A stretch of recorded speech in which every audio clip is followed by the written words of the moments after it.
Assalamu alaikum students. So hope that you're all doing fine. And today the topic we are going to discuss is relationship of biology to other sciences. So let's start. Interdisciplinary sciences. Interdisciplinary means involving or joining two or more disciplines or branches of learning.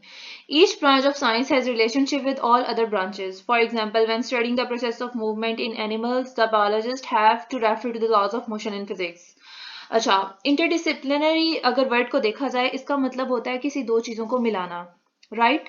अगर हम specifically देखें तो किसी दो branches of learning यानी कि दो अगर हम फील्ड्स को मिला रहे हैं तो उसको हम इंटरडिसिप्लिनरी कहेंगे, और वो साइंस की फील्ड्स हैं तो फिर वो इंटरडिसिप्लिनरी साइंसेज आ जाएंगी। लाइक अगर हम लोगों ने स्टडी करना है process of movement in animals, like animals की हरकत को, ठीक है, उसको फिर स्टडी करने के लिए जो बायोलॉजिस्ट होते हैं ना वो फिजिक्स के लॉज यूज करते हैं, ठीक है। फॉर एग्जांपल अगर हम लॉज ऑफ मोशन भी ले लें, फिजिक्स भी अभी आप लोगों ने स्टार्ट की होगी तो अभी आप लोगों के लिए सारा कुछ न्यू होगा।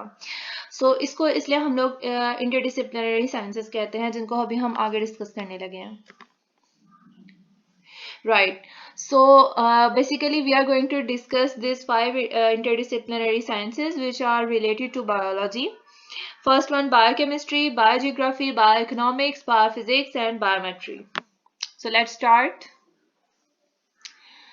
All right, biophysics. Biophysics is the science dealing with how physics applies to the processes of biology. An example of biophysics is explaining how birds fly. अच्छा, फिजिक्स बेसिकली स्टडी होती है स्टडी ऑफ मोशन, उसके causes के ये अब हरकत कर रही है, चीज क्यों हरकत कर रही है, कैसे हरकत कर रही है, like everything is the world. हम लोग हर चीज को रिलेट कर सकते हैं फिजिक्स से, ठीक है।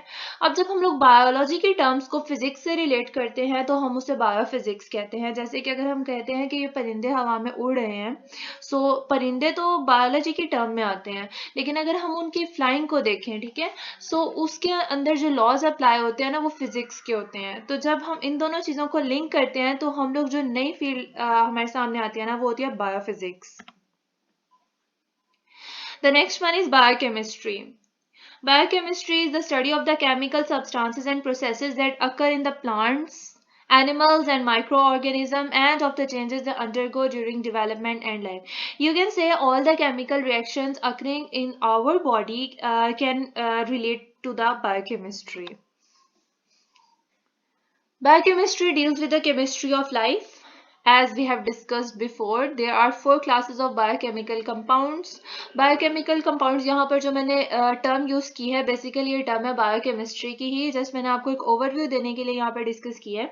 Carbohydrates, proteins, lipids, fats, nucleic acids, ये सारी टर्म्स बायोकेमिस्ट्री में आती हैं और ये सारा कुछ हमारे रोजमर्रा के खाने में पाया जाता है। We get these from our food. Carbohydrates are molecules made up of carbon, oxygen and hydrogen. इन सबको आप लोग केमिस्ट्री में डिटेल में स्टडी करेंगे आगे, और जब हम केमिस्ट्री और बायोलॉजी को इंटरलिंक करें तो हमारे पास जो फील्ड आती है वो बायोकेमिस्ट्री होती है। Biometry, biomathematics, okay. नेम से ही पता चल गया होगा आप लोगों को कि जब हम मैथमेटिक्स और बायोलॉजी को इंटरलिंक करते हैं तो जो हमारे पास नई फील्ड आती है उसको हम बायोमैथमेटिक्स कहते हैं। It deals with the study of biological processes using mathematical techniques and tools, for example to analyse the data gathered after experimental work. Biologists have to apply the rules of mathematics. Like अगर हम लोग example ले लें कि हम लोगों ने एक एक्सपेरिमेंट परफॉर्म किया, उसके अंदर था वो बायोलॉजी का एक्सपेरिमेंट ही, लेकिन उसके अंदर हमारे पास एक सर्टेन डाटा था। उस सर्टेन डाटा को कैलकुलेट करने के लिए हम लोगों ने उसके ऊपर मैथमेटिक्स के कुछ रूल्स अप्लाई किए, जिसकी वजह से हमारे पास जो नया डिसिप्लिन बन गया उसको हम लोगों ने बायोमैथमेटिक्स या बायोमेट्री से रिलेट कर दिया, right.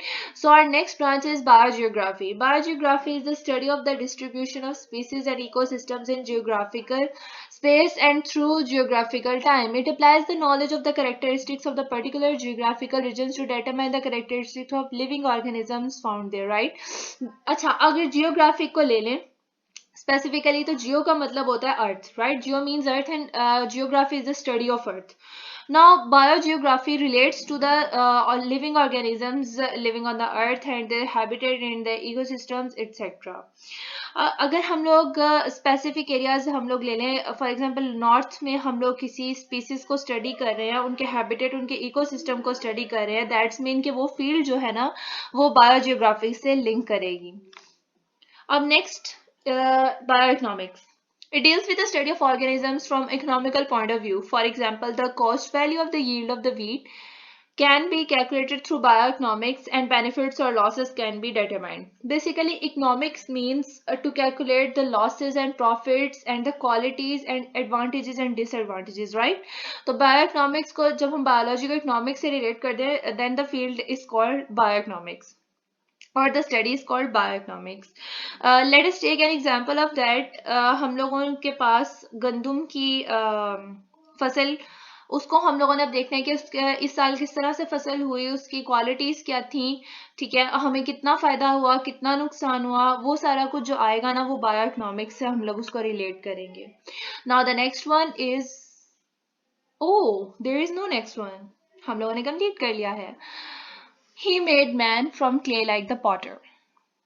Surah Rahman verse 14. Thank you so much for listening this lecture, and I'll be posting the quiz for this lecture in my next video, and do comment in the comment section below for the further questions, and see you next time. Allah Hafiz.